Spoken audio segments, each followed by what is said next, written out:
So I just shot this entire video without the audio recording. So let's do this again. So if you're watching this video, you're about ready to take your computer and throw it off a bridge like I was because you got this message right here when you were editing.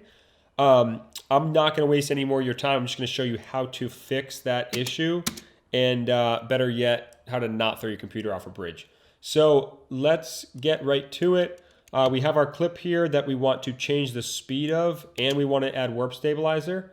So what we're going to do is I'm going to show you the error. So we'll go ahead and change this to 80%. Go over here, grab warp stabilizer. This is the error you're probably getting. Control Z. The trick is you're going to change your speed to whatever you want. It works if you go up or down in speed. In this case, I'm going to do 80%. And here you're going to right click on the clip. You're going to go up to nest. And you're going to create a nested sequence. So you can name it whatever you want. Nested.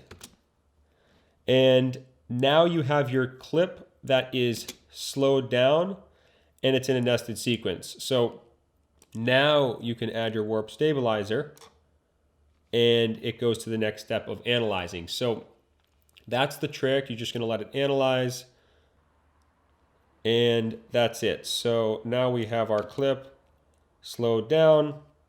You can see the warp stabilizer is on it. It's not going to show the speed here because the speed is actually nested into the clip itself, but that's the fix. You don't need to throw your computer off a bridge. It's as simple as that. So subscribe to the channel and stay tuned for more videos.